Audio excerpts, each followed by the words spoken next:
Hello everyone, welcome to another Ultimate Fighter episode review. This is for Season 27, Episode 3, Pressure Makes Diamonds. I was going to do this review yesterday, but I was kind of busy because it was my brother's birthday and I had food and I didn't really have a lot of time to record, but now I do.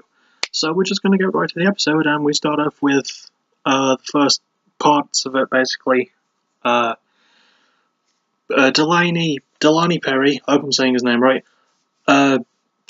turns out he's kind of the class clown of this season, and on the way to the gym, and then later on at the Ultimate Fighter house, which, once again, we're not seeing a whole lot of, but we saw a bit more of it this season, well, in this episode, more specifically.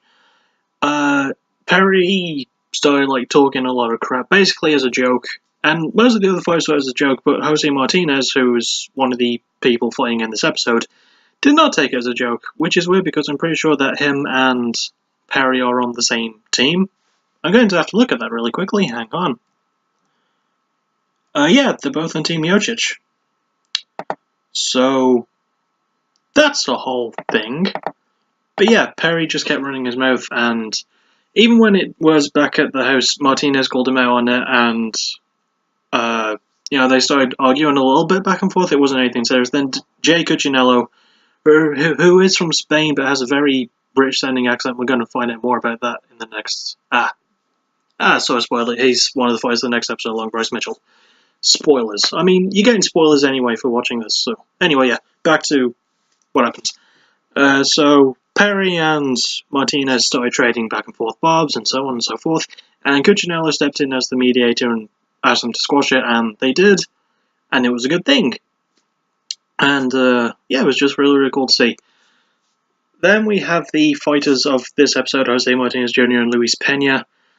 And before I talk about either of them, it was kind of funny because Luis Pena, he had sort of some choice words for Suman Mokhtarian, who was making breakfast at the time because it was early in the morning. And Suman was, he's a nice, happy guy for the most part. And he apparently he was too loud, and that bothered Pena. And I was just thinking, I didn't think that Mokhtarian was too loud personally, but Pena was just sort of irritated at him and said some swears. But once again, the two did manage to squash it right then and there. Because Luis Pena is nicknamed Violent Bob Ross for many reasons. He's got the afro, he's got a very soft-spoken manner for the most part, except for the instance where he was having an unnecessary jab or two at Suman. A verbal one, a physical one.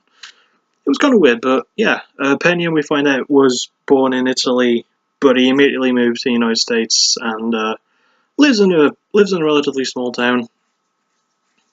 And I think his girlfriend is a blessed dancer, if I remember correctly. But yeah, he's a 6'3" albino black man, originally from Italy, and he has a ginger afro. And that's just kind of cool. I don't know why I find that kind of cool, but it is. But yeah, and he's nicknamed Violent Bob Ross because he looks like him. He has a very similar speaking manner to Bob Ross, just kind of soft-spoken for the most part. So, yeah. And Jose Martinez Jr., I think is from Ohio. I don't remember a whole lot. But I know he's got an absolutely adorable 6-year-old daughter, whose name escapes me, but she was so cute during the video footage we saw of her. I mean, we saw Jose go to her school to pick her up, and she was all happy, like, Daddy! And she ran up and gave him a hug, and it was just so damn cute. And she's also training as a martial artist with him, and she's only 6 years old. I'm 26. I mean, I'm losing weight, but still, look at me, I'm nowhere near where I want to be. But yeah, so that was just kind of an adorable thing, and I really, really liked...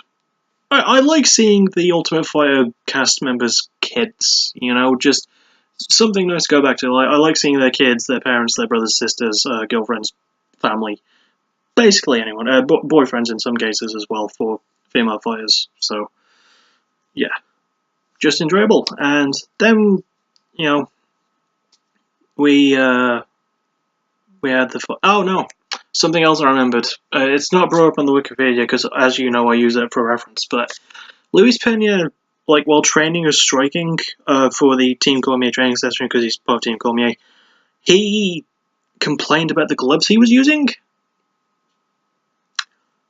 And it was kind of a weird complaint, and Cormier sort of told him that he was being kind of petty about it. And I have to agree, Pena was being a little bit over the top with it, complaining way too much about the gloves. I was like, the gloves aren't the problem. If you want to wear MMA gloves, you'll have to wait until a bit later. But this is for boxing. Boxing gloves are nowhere near MMA gloves. Learn the difference. They're supposed to be different. But yeah, it sounds like I'm really hating on Pena, and actually he's probably... Well, he's one of my favourite guys so far in the house. Definitely one of my favourites of Team Cormier. But yeah, he had a little complaint about that, it was weird. But moving past that, we get to the fight itself with Luis Pena and Jose Martinez Jr. Martinez made weight. Luis Pena was 153 and 3/4 pounds, but ran out to 154 and he made the weight anyway, technically, so there we go. And the two actually had a really good fight. Probably my favourite fight of the season so far. Definitely beats Brad Katona and Kyle Phillips, and I thought that fight was really good, but it was definitely more one-sided to the tune of Brad being the overall winner, in my opinion. I definitely still had Luis Pena winning this one, and he did win by unanimous decision, but it was a much closer fight, and Martinez, despite being the shorter man, because Pena is 6'3", for God's sake, for a lightweight, he's 6'3". I mean, the only other lightweight I can think of that's that tall is James Vick. So, but James Vick has got the muscle to back up. Pena is much more scrawny. But yeah, it was, this was a really, really good fight. Pena managed to use his reach, he used some really good spinning techniques, and his body kick was on point throughout the whole fight. And Martinez Jr., he still stood up and struck with Pena. There wasn't a whole lot of grappling. I think there might have been one takedown from Martinez in round 2, but there really wasn't a lot of grappling besides that. It was mostly a stand-up war, and Luis Pena did get the better of it because of his reach and range and height.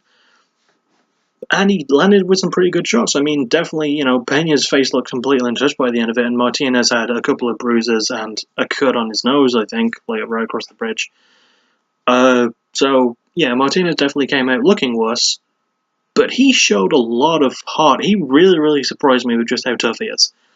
So, yeah, I really enjoyed this fight. Probably my fight of the season so far. And obviously, even though I did think that Pena was going to win because he looked better overall, Martinez was nothing to sneeze at, and he did get some good shots against Pena, especially in round 1. In round 2, Martinez was a bit slower, but he still stood up and still managed to trade with Pena as best as he could. But Pena got the win. I'm glad he got the win. I think he definitely got the win for it going to the cards, so I don't really have a lot of complaints about this one. And I already said about the next fight because I spoiled it earlier because I'm a fool, but I'm going to say it again. Cormier announces the next featherweight fight between Bryce Mitchell from his team and Jay Cuccinello from Team Miocic, not against Team Miocic. That would make no sense. And also, Team Cormier is on a 3-0 win streak for their team now, so it's kind of interesting. And I don't really have a lot else to say. I'll see you all tomorrow for the next Music of the Month episode, and sometime after that for next backtracking episode, which is Hit the Lights. Because I've got the second album to work on today, third on tomorrow, fourth album Sunday. So it'll probably be out on Monday if I'm consistent enough. Depends on what happens. But yeah, nothing else to say. Thank you for listening. You're awesome. Bye bye.